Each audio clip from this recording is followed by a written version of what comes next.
عسلامة، كانك أول مرة تشوفني ما تنساش باش تعمل سبسكرايب للقناة وتشجعني.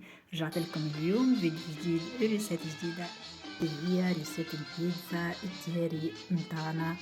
الحقيقة هذه مش الإيطاليانة 100%، أما فيها ياسر الريحة التونسية. وتعرفوا بنت البيتزا الداري متاعنا وحدها. أول حاجة باش ناخد ساشي خميرة خبز، معاها مغرفة سكر شوية مية دافية مش سخونة، ردوا بالكم. ومعاهم مغرفة فارينة. إذا تكون سخونة برشا راهي باش تطفي الخميرة. ونخلط المكونات الكل مع بعضها باش نخليهم 15 دقيقة حتى لين يتفاعلوا.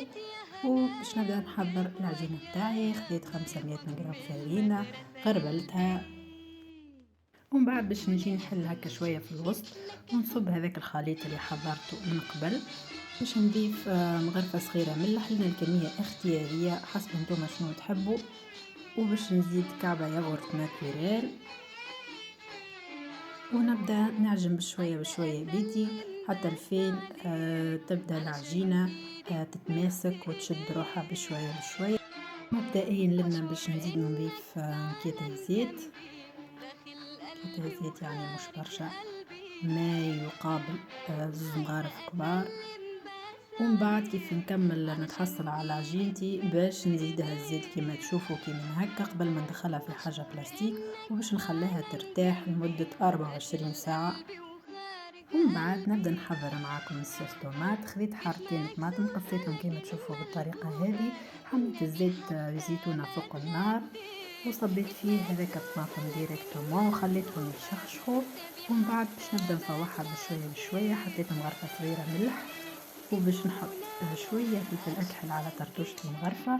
كيف كيف بالنسبه للكيلو الزعتر مرحي، مبدئيا الكيلو الزعتر خاطر من بعد باش نزيد.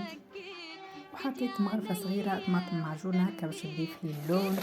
وكما تشوفوا هكا بدات تطيب بدات تتحل. في المرحلة هذه تحبوا تخليوها كما كيكة والا ترخيوها بالماتور كما انتم تحبوا. بلنا باش ناخذ العجينة متاعي وباش نبدا نخدمها باش تحلها بالقلقال ولا بيدك كما تحب انت. والمولة باش تطيب فيه تدهن بشوية زيت وشوية فارينة. تحب تزيد ترش شوية كيلو زعتر ليك الحرية باش نحطوه في الفور. اللولي يطيب العجينة فوقها الصوص. ومن بعد باش نعاود نخرجوه بعد 4 دراج. وباش نحط الموزاريلا نرجعها للفور تذوب دريجين وبعد نخرجها.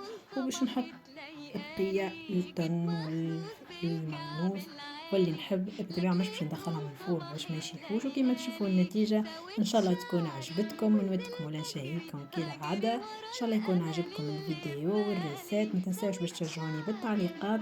وما قعد لي كان باش نقولكم باي باي.